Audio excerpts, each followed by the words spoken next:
왜 살아야 하는지 그 이유를 아는 사람은 어떤 상황에서도 견딜 수 있다. 안녕하세요. 책 넘어 사는 이야기 한민혜입니다. 날은 더워지고 코로나가 잡힐 기미는 안 보이고 참 마음이 내 맘 같지가 않죠. 오늘은 그래도 힘내보자 심기일전 하는데 도움이 되는 책 한 권 들고 왔습니다.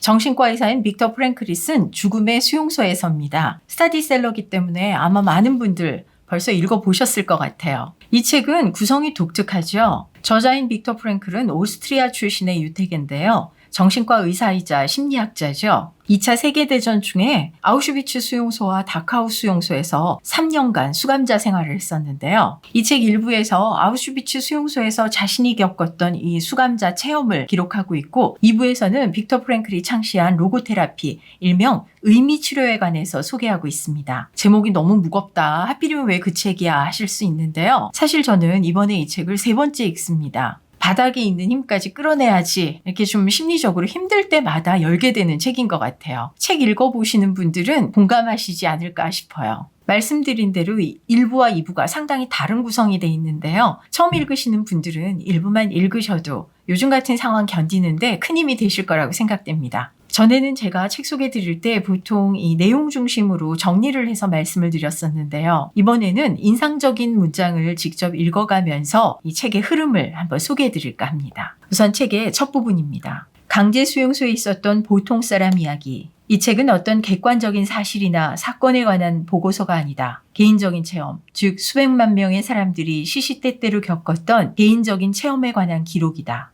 책의 앞부분에서 가장 먼저 소개되는 사람은 일종의 관리인인 카포입니다. 수용소뿐만 아니라 우리 일상의 현실에서도 권력을 등에 업고 감시하고 난폭하게 구는 사람들 우린 종종 볼 수 있죠. 카포, 우리 안에 또 다른 지배자. 보통 수감자에게 먹을 것이 아주 조금 있거나 아예 없을 때도 카포들은 절대로 굶는 일이 없었다. 그들 인생 전체를 놓고 보았을 때 카포들은 오히려 수용소에 있을 때 가장 영양 섭취를 잘했다고 한다. 감시하는 병사보다도 나치대원보다도 카포들이 수감자에게 더 가혹하고 악질적인 경우가 많았다. 물론 카포는 수감자 중에서 뽑았다. 치열한 생존 경쟁의 각 축장. 이 수용소에서 저 수용소로 몇 년 동안 끌려다니다 보면 결국 치열한 생존 경쟁에서 양심이라고는 눈꼽만큼도 찾아볼 수 없는 사람들만 살아남게 마련이다. 그들은 수단과 방법을 가리지 않을 각오가 돼 있는 사람들이었다. 자기 목숨을 구하려고 잔혹한 폭력을 일삼고 도둑질을 하는 건 물론 친구까지 팔아넘겼다. 운이 아주 좋아서였든 아니면 기적이었든 살아 돌아온 우리들은 알고 있다. 우리 중에 정말로 괜찮은 사람들은 살아 돌아오지 못했다는 것을.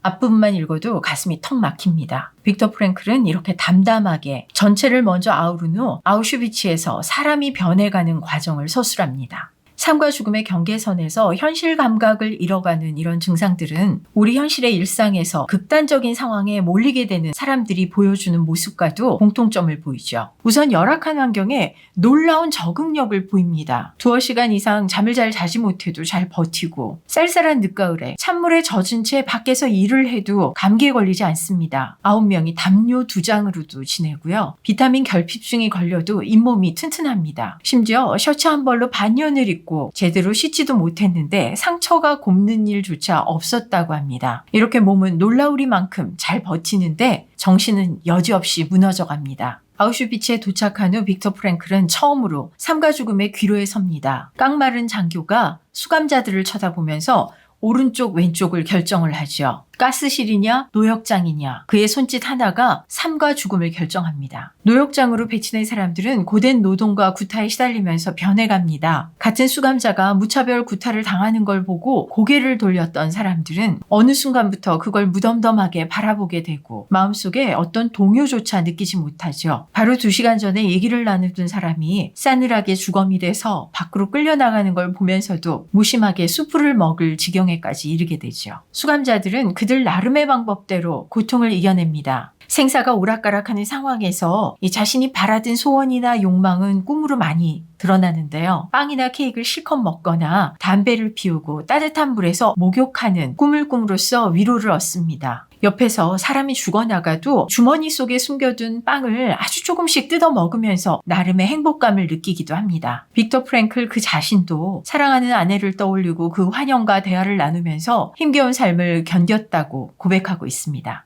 그때 나는 이 세상에 남길 것이 하나도 없는 사람이라도 사랑하는 사람을 생각하며 그것이 비록 아주 짧은 순간이라 해도 여전히 더할 나위 없는 행복을 느낄 수 있다는 걸 알게 됐다. 극단적으로 소외된 상황에서 자기 자신을 적극적으로 표현할 수 없을 때 주어진 고통을 올바르고 명예롭게 견디는 것만이 자기가 할 수 있는 일의 전부일 때 사람은 그가 간직하고 있던 사랑하는 사람의 모습을 생각하는 것으로 충족감을 느낄 수 있다. 그리고 사소한 것에서 행복감을 느꼈다고 말합니다. 나를 감시하는 감독관이 그나마 난폭하지 않아서 잠자리에 들기 전에 이 잡을 시간을 잠깐 동안 주는 것만으로도, 그리고 아는 사람에게 한 국자라도 덮어주지 않는 공정한 요리사 앞에 섰다는 것만으로도 행복했다고 말하죠. 빅터 프랭클은 아우슈비츠에서 다카우 수용소로 이감된 후 서너 번 죽을 고비를 더 넘기고 마침내 종전으로 풀려나게 됩니다. 가혹하게 자신을 감시했던 감시병은 풀어주며 담배 한 개 피를 권하는 인간적인 모습으로 변했고, 함께 수감됐던 친구는 풀려나면서 길을 두고 굳이 작물을 밟아가며 밭을 가로질렀다고 합니다. 내가 얼마나 고통을 받았는데 이깟 작물 하나 내가 못 밟아? 빅터 프랭클은 인간에겐 두 얼굴이 존재함을 확인합니다. 강제 수용소에서의 생활은 인간의 영혼을 파헤치고 그 영혼의 깊이를 적나라하게 드러나게 했다.